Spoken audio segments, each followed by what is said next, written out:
42,500 kilometre ഓടിയ generation 1 simple 1 ആണ് ഇന്ന് എൻ്റെ അടുത്തുള്ളത്. അതിൻ്റെ ഓണറായിട്ടുള്ള സുബേറിക്ക നമ്മുടെ അടുത്തുണ്ട്. അപ്പോൾ ഈ ഒരു വാഹനത്തിൻ്റെ വിശേഷങ്ങളും കാര്യങ്ങളൊക്കെയാണ് ഇന്നത്തെ വീഡിയോയിൽ ഞാൻ നിങ്ങളായിട്ട് ഷെയർ ചെയ്യാൻ പോകുന്നത്.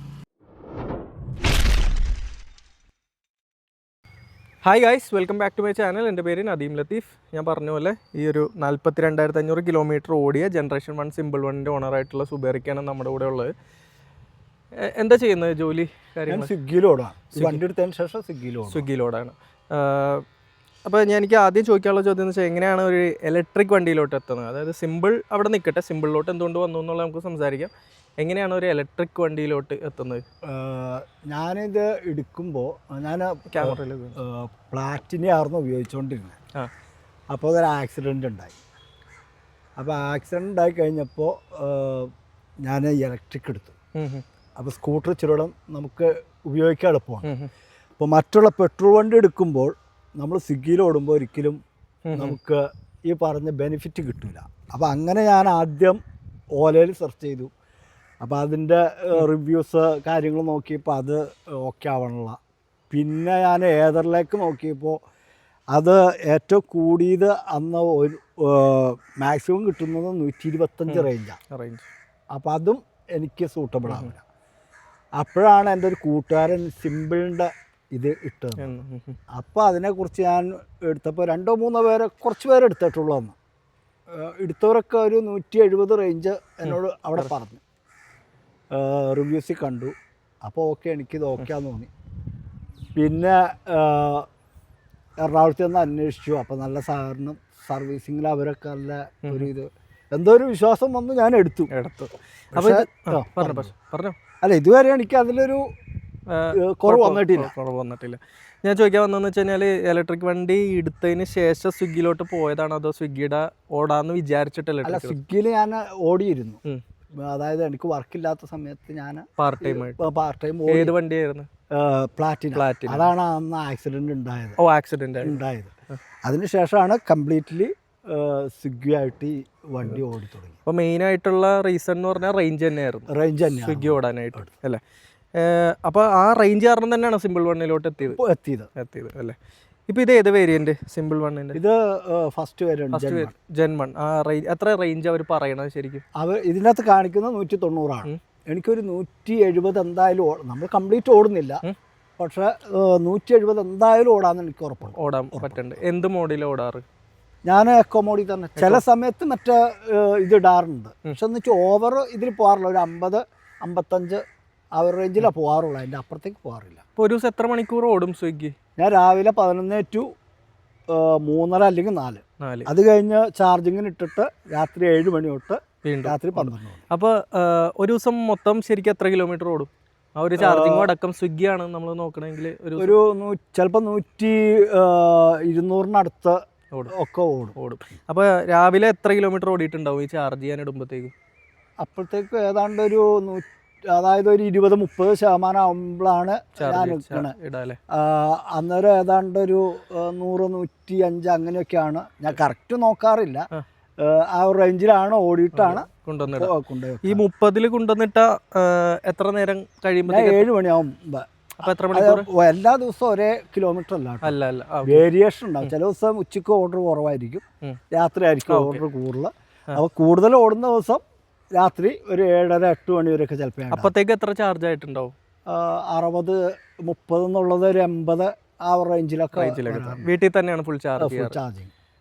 വീട്ടിൽ ചാർജ് ചെയ്യുമ്പോൾ സാധാരണ ഇപ്പോൾ ഒരു നമ്മൾ രാത്രി കൊണ്ടുവന്ന് ഇടാണോ? ഒരു 10%-ലും 20%-ലൊക്കെ ഇട്ട് കഴിഞ്ഞാൽ രാവിലെ ആകുമ്പോഴത്തേക്കും ഫുൾ ചാർജ് ആവില്ലേ? എത്ര ടൈം എടുക്കും വല്ല ഐഡിയ ഉണ്ടോ? രാവിലെ നമ്മളിപ്പോൾ ഒരു 10-20 ഇട്ട് കഴിഞ്ഞാൽ എത്ര മണിക്കൂർ എടുക്കും എന്തെങ്കിലും ഐഡിയ? ഏകദേശം ഇതിൻ്റെ മറ്റേ 2 ബാറ്ററി ഫുൾ തീരുവാണെങ്കിൽ ഏതാണ്ട് 9 മണിക്കൂർ 8 മണിക്കൂർ. ഫുൾ തീർന്നില്ല ഇല്ലെങ്കിൽ അതിനനുസരിച്ച്. പിന്നെ ഞാൻ രാവിലെ 9 മണിയാകുമ്പോഴാണ് അടിക്കുന്നത്. ഞാൻ 12 മണി 1 മണിയാവും ഓടും. എനിക്കതുകൊണ്ട് രാത്രിത്തെ ചാർജിങ് എനിക്കൊരു വിഷയമല്ല. ഞാൻ 9 മണിയാവും എണിക്കും, 8:30-9 മണി എണിക്കും. അപ്പോഴത്തേക്കും ഫുൾ ചാർജ് ആയിട്ടുണ്ട്. അതുകൊണ്ട് തന്നെ അതെനിക്ക് അധികം പ്രശ്നം ഉണ്ടാക്കാം. അപ്പോൾ ആവശ്യത്തിന് 170 കിലോമീറ്റർ റേഞ്ച് എന്തായാലും കിട്ടുന്നുണ്ട്. 170 കിട്ടുന്നുണ്ട്. അതുമല്ല, ഞാൻ കഴിഞ്ഞ ദിവസം ഇതുപോലെ തന്നെ ഓർഡർ കൂടുതലാണ്. ഇന്നലെ മിനിഞ്ഞാന്നാന്ന് തോന്നുന്നു, രാത്രി 12 മണിയായി. എനിക്ക് മൂവാറ്റുപുഴ വച്ച്. അപ്പോൾ എനിക്ക് 12 മണി കഴിഞ്ഞു, ഇനി ഒരു ഓർഡർ അടിക്കില്ല എന്ന് ഉറപ്പോടെ 24% ഉള്ളൂ, എനിക്ക് 23% ഉള്ളൂ. മൂവാറ്റുപുഴ വച്ച് 12 മണി കഴിഞ്ഞ് ഓർഡർ അടിക്കാത്ത ഒരു ഓർഡർ പെൻഡിങ് കിടന്നിട്ട് എനിക്ക് കോതമംഗലത്ത് കോഴിപ്പള്ളി എന്ന് പറഞ്ഞാൽ അവിടെ നിന്ന് ഏതാണ്ട് 10-13 കിലോമീറ്റർ ഉണ്ട്. ഞാൻ വഴി കിടക്കുന്നു, ചാർജറില്ല എൻ്റെ വഴി കിടക്കുന്നു ഉദ്ദേശിച്ച, പക്ഷെ അവിടെ പോയി 14 കിലോമീറ്റർ കണ്ട് അതോടി തിരിച്ച് അത് ലാസ്റ്റത്തെ ആട്ടോ ഈ 20% 22% എന്ന് പറഞ്ഞാൽ ഏകദേശം അറ്റപ്പറ്റ്. തിരിച്ച് ഞാൻ അവിടെ നിന്ന് എൻ്റെ വീട്ടിലേക്ക് 8 കിലോമീറ്റർ ഓടിയിട്ട് വന്നപ്പോഴും 6% ബാക്കി. അപ്പോൾ വിശ്വസിച്ച് ഓടിക്കാൻ പറ്റിയല്ലേ. ഞാൻ ഈ വണ്ടീനെ പറ്റി ജനറേഷൻ 1 പറ്റി കേട്ടിട്ടുള്ളൊരു പരാതി എന്ന് പറഞ്ഞു കഴിഞ്ഞാൽ ഒരു 40-42% ഒക്കെ ആയിക്കഴിഞ്ഞാൽ പിന്നെ എക്കോ മോഡിൽ മാത്രമേ വണ്ടി ഓടുള്ളൂ. ആ ടൈമിൽ വലിയ കാര്യമായിട്ടുള്ള പവർ കിട്ടൂല, വലിയ കയറ്റങ്ങൾ 2 പേരൊക്കെ ആയിട്ട് കയറില്ല. ഇനീഷ്യലി അങ്ങനെ കുറേ കേട്ടിരുന്നു, അങ്ങനെ എന്തെങ്കിലും? ഇത് ആദ്യം അങ്ങനെ ഒരു പ്രശ്നം ഉണ്ടായിരുന്നു. വണ്ടി സ്റ്റാർട്ടിങ്ങിൽ ഈ പോർട്ടബിൾ ബാറ്ററിയിൽ ചെന്നിട്ട് ഒരു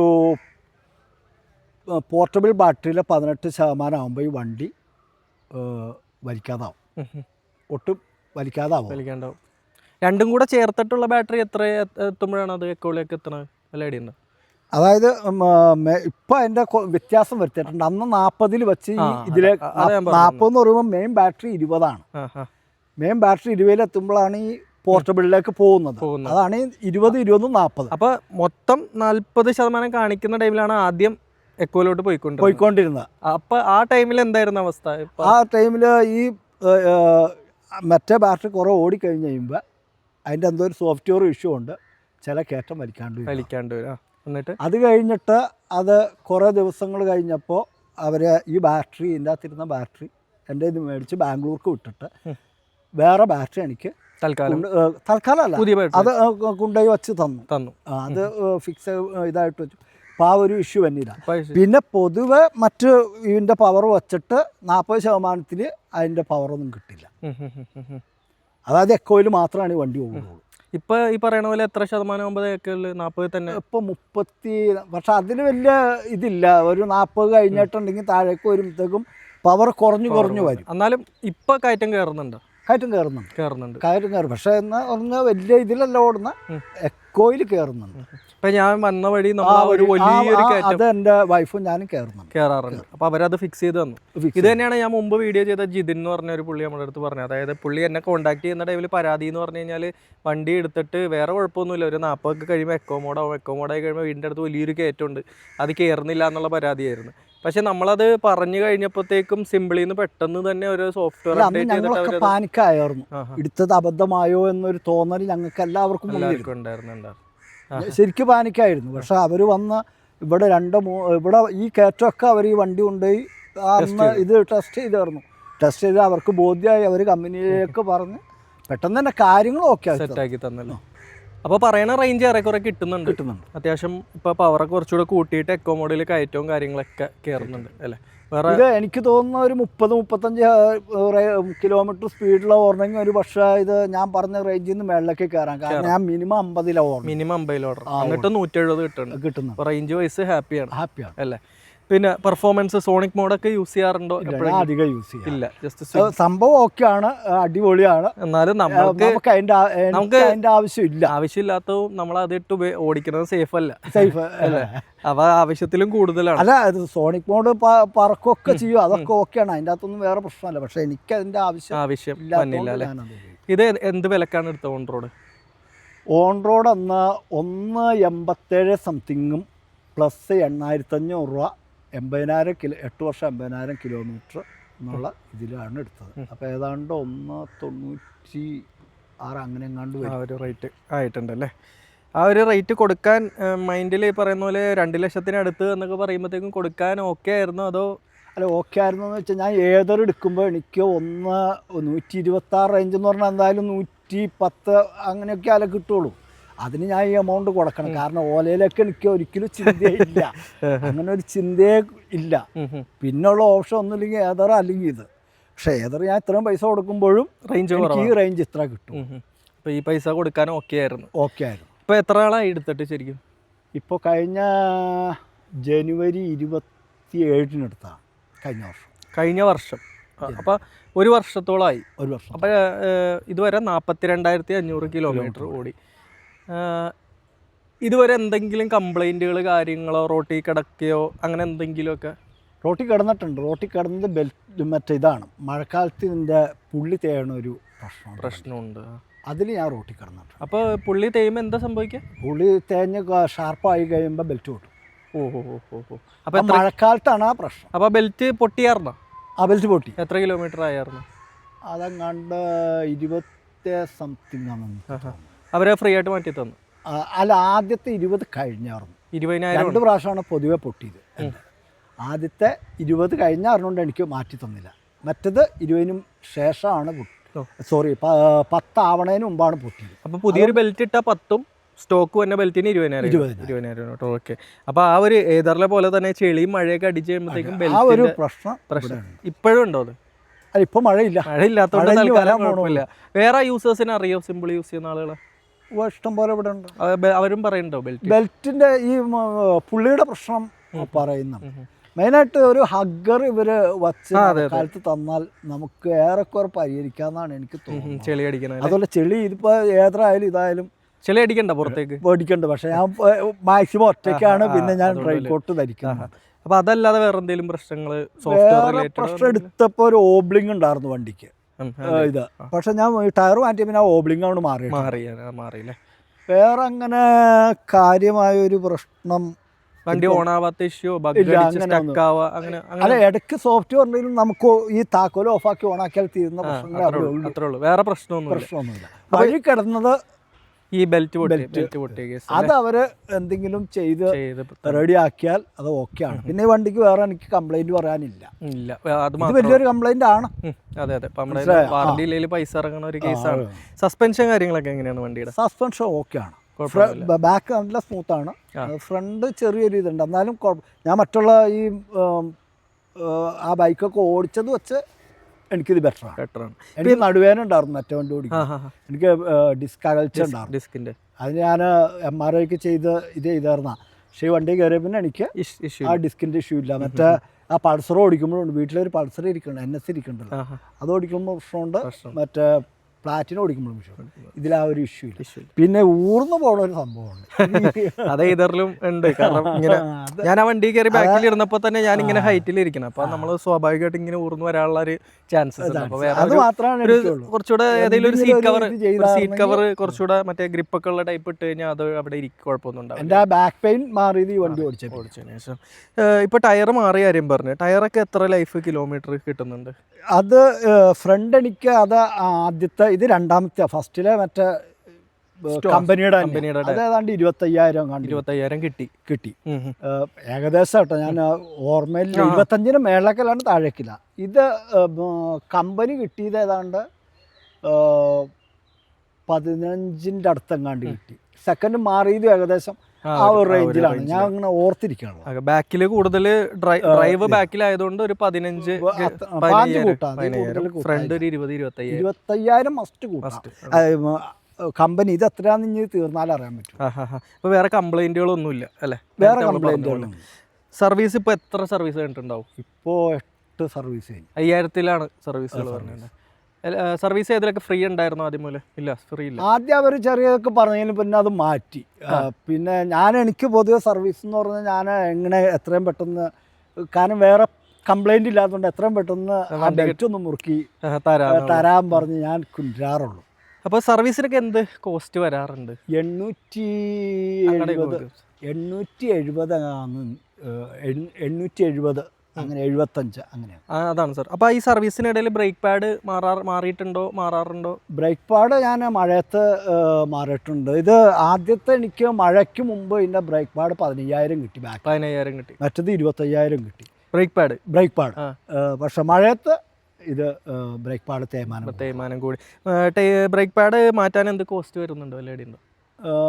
ഞാൻ ഫ്രണ്ടിലെങ്ങാണ്ട് 300 സംതിങ് 350 അങ്ങാണ്ട്, ബാക്കിൽ ഏതാണ്ട് 200 അങ്ങനെയൊന്നും തോന്നുന്നു. ചെറിയ എമൗണ്ടേ ഉള്ളൂ.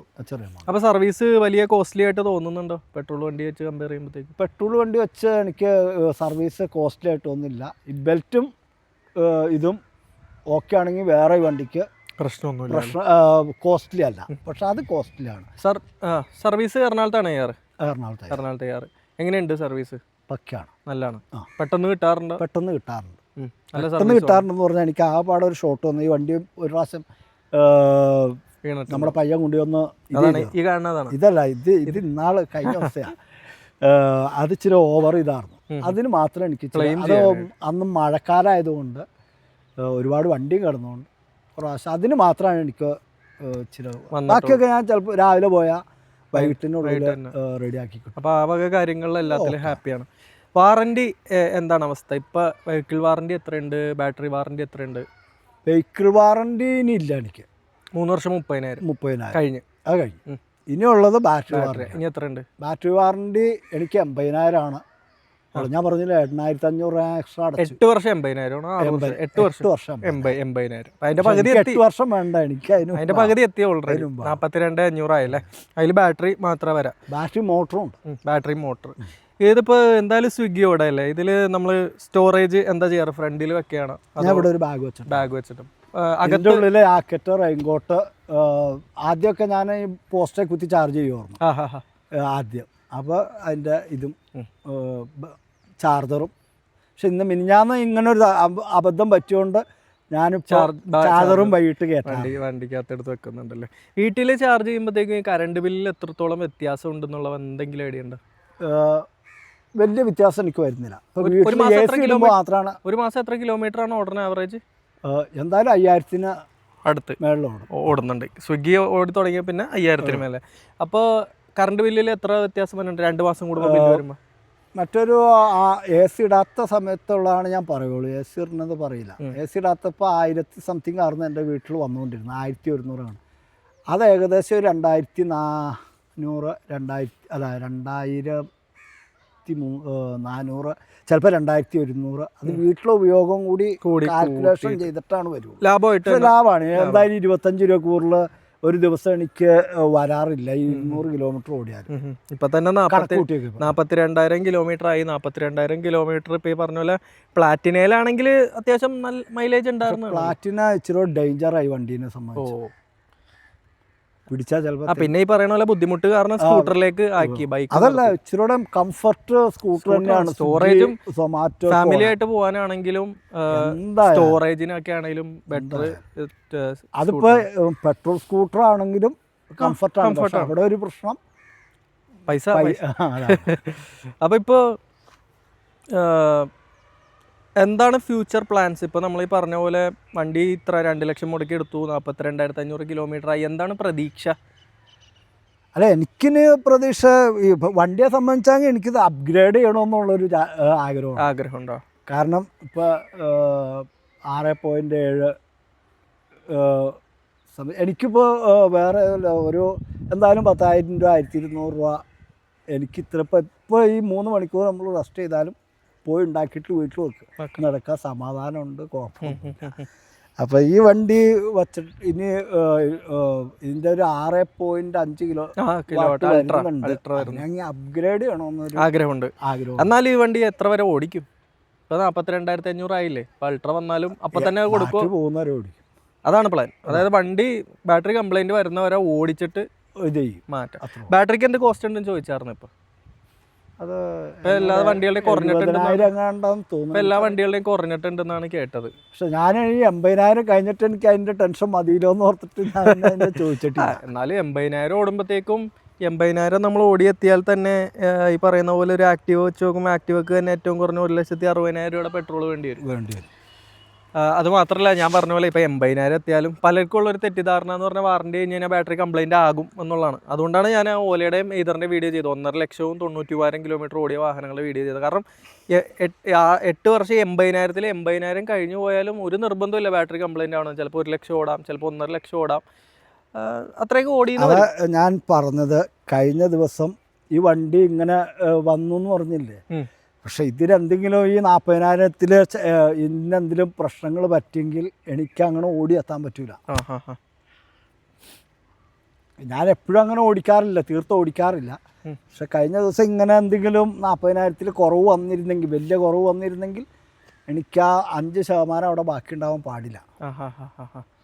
ഇപ്പോഴും ഒരു കൊല്ലം കഴിഞ്ഞപ്പോഴും അതേ റേഞ്ച് തന്നെ കിട്ടുന്നുണ്ട്. 40,000 കഴിഞ്ഞൊക്കെ വെക്കുക, ഒരു കൊല്ലം 42,000 കഴിഞ്ഞിട്ടും ഏകദേശം അതേ റേഞ്ച് തന്നെ വണ്ടിക്ക് കിട്ടുന്നുണ്ടല്ലേ. അപ്പോൾ ഞാൻ ചോദിക്കട്ടെ, ഇപ്പോൾ പറഞ്ഞല്ലേ അപ്ഗ്രേഡ് ചെയ്യണ കാര്യത്തെ പറ്റിയിട്ട്, ഇപ്പോൾ EV എടുത്തു കഴിഞ്ഞാൽ നമ്മൾ കൊടുക്കാൻ നിന്ന് കഴിഞ്ഞ് കഴിഞ്ഞാൽ വലിയ കാര്യമായിട്ട് റീസെയിൽ വാല്യൂ പ്രതീക്ഷിക്കുന്നുണ്ടോ? ഇല്ല. ഓടിച്ച് മാക്സിമം മുതലാക്കാന്നുള്ളതാണ്. അതായത് വീട്ടിലിരുന്നോട്ടോ, ഒരു വണ്ടി ഓടി ഇരിക്കണതിന് കുഴപ്പമൊന്നുമില്ല, വേറെ വണ്ടി എടുക്കാതെ. ഇപ്പം ഇതിരുന്നാലും നമുക്ക് ലാഭമാണ്. ഒരു പെട്രോൾ വണ്ടി ഞാൻ ഇപ്പോൾ വേറെ വണ്ടി ഇല്ലാത്തതുകൊണ്ടാണ് NS വെച്ചേക്കുന്നത്. ആവശ്യം വന്നാൽ എടുക്കാം. ഇനിയിപ്പോൾ ആ ഒരു വണ്ടി എടുത്താൽ ആ NS കൊടുക്കും.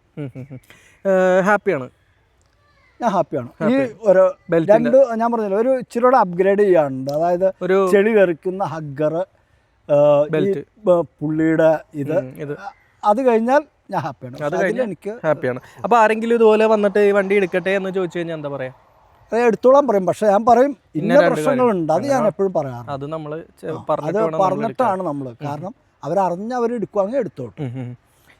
ഇപ്പം നമ്മൾ വണ്ടിയുടെ കാര്യങ്ങൾ പറഞ്ഞു, പുള്ളി വണ്ടിയിൽ ഹാപ്പിയാണ്. ഈ 2 ഇഷ്യൂസ് മാത്രമാണോ ഉള്ളത്, നല്ല റേഞ്ച് കിട്ടുന്നുണ്ട്, പെർഫോമൻസ് കാര്യങ്ങൾ വില എല്ലാം പറഞ്ഞു. ഇനി നമുക്ക് ജസ്റ്റ് സ്വിഗ്ഗിയുടെ ഒരു കാര്യം ചോദിക്കാം. അതായത് ഇപ്പോൾ ഈ പറയുന്ന പോലെ ഒരുപാട് പിള്ളേർ സ്വിഗ്ഗി ഓടാൻ നേരെ ഇലക്ട്രിക് വണ്ടി എടുക്കുന്നുണ്ട്. ഇപ്പോൾ ഈതർ എടുത്ത് ഫാസ്റ്റ് ചാർജ് ചെയ്തിട്ടാണെങ്കിലും ഓല എടുത്തിട്ടാണെങ്കിലും സിമ്പിളൊക്കെ എടുത്തിട്ട് ഓടുന്നുണ്ട്. അതിനുള്ള മെച്ചം നമുക്ക് കിട്ടുന്നുണ്ടോ ശരിക്കും? ഇപ്പോൾ ഒരു പെട്രോൾ ബൈക്കോ അല്ലെങ്കിൽ ഒരു സാധാ പെട്രോൾ സ്കൂട്ടറോ മാറ്റി EV ആക്കുമ്പോഴത്തേക്കും അതിനുള്ള ലാഭം നമുക്ക് കിട്ടുന്നുണ്ടോ? എനിക്ക് കിട്ടുന്നുണ്ടെന്നാണ് എനിക്ക്. കാരണം ഞാൻ സാധാരണ ഓടുമ്പോൾ 350 രൂപ ഒക്കെ നമുക്ക് ഒരു ദിവസം പെട്രോൾ അടിക്കുന്നുണ്ട്. പക്ഷെ അത് വെച്ച് നോക്കുമ്പോൾ ഇപ്പോൾ നമ്മൾ EMI എടുത്താണ് ഒരു വണ്ടി എടുക്കുന്ന ആളെ വെച്ച് എന്തായാലും ഇതിന് 200 രൂപ ഞാൻ കൊടുത്താൽ മതി. EMI എടുക്കുക, ആ വണ്ടി നമുക്ക് സ്വന്തമാവും. ബാക്കി 150 രൂപ എനിക്ക് കിട്ടും. പിന്നെ അതൊരു വലിയൊരു ആശ്വാസം. എന്നും നമ്മൾ ഈ പെട്രോൾ പമ്പിലേക്ക് കയറുന്നത് ഒഴിവാക്കുമ്പോൾ തന്നെ എന്തോ ഒരു ആശ്വാസം. അപ്പോൾ ഡെയിലി 350 രൂപയുടെ പെട്രോൾ അടിക്കാറുണ്ടായിരുന്നു മറ്റേ പ്ലാറ്റിനക്ക്. അത് മറ്റേ ഇതുപോലത്തെ സ്കൂട്ടർ ആകുമ്പോൾ 500 മേലേക്ക്. ഇപ്പൊ അതില്ല, ചുരുങ്ങിയ കറണ്ട് ചെലവ് മാത്രമേ 25 രൂപ വെച്ച് എനിക്ക് കൂട്ടാം ഒരു ദിവസം. അപ്പൊ പ്ലാറ്റിന വെച്ചിട്ട് ഓടുമ്പോ, സിമ്പിൾ വെച്ച് ഓടുമ്പോ, പ്ലാറ്റിന വെച്ചിട്ട് ഓടുമ്പോഴത്തേക്കും എത്ര രൂപ കിട്ടുമായിരുന്നു ആവറേജ്? സിമ്പിൾ വെച്ച് ഓടുമ്പോ പെട്രോൾ കാശ് നഷ്ടമില്ലല്ലോ, ലാഭം. ഞാൻ പറഞ്ഞത് 350 രൂപ നമ്മൾ ഏകദേശം നമുക്കൊരു ദിവസം 350 രൂപ 400 രൂപ പ്ലാറ്റിനയ്ക്ക് വേണം, പെട്രോളിന് വേണം. അതിപ്പോൾ എനിക്കില്ല. അപ്പോൾ 25 രൂപയോളമായി അത് ചുരുങ്ങിയിട്ടുണ്ട്. പിന്നെ രണ്ടാമത് കംഫർട്ടാണ്. നമുക്കതൊരൊറ്റ പിടുത്തമൊക്കെ പിടിച്ചിട്ടുണ്ടെങ്കിൽ ചിലപ്പോൾ അല്ലെങ്കിൽ നമ്മൾ പിടിച്ചാൽ കിട്ടണമെന്നില്ല. അങ്ങനെ പല ഇഷ്യൂസും ഉണ്ട്. ഞാൻ വണ്ടി എടുക്കുമ്പോൾ എൻ്റെ ഈ കാല് 4 മാസം ഒടിഞ്ഞ് സ്റ്റീലിട്ടിട്ട് 4 മാസമായിപ്പോൾ ഓടി. എന്നിട്ട് എനിക്ക് ഇത്ര പരിക്കുകളെ പറ്റുള്ളൂ. കാരണം നമ്മുടെ കൺട്രോളിലാണ്. കാരണം നമ്മൾ കൊച്ചു പിള്ളയുടെ കാല് പോലെയാണ് ഈ 4 മാസം കഴിയുമ്പോൾ. അത്രയ്ക്ക് ബലം ഉണ്ടായിരുന്നുള്ളൂ. അപ്പോൾ അതിപ്പോൾ ഈ വണ്ടി ആയാലും ഏതറായാലും ഏതൊക്കെ ആയാലും ഈ പ്ലാറ്റിന വെച്ച് കമ്പയർ ചെയ്യുമ്പോൾ നമുക്ക് ഇച്ചിരിയുടെ സുഖമാണ്.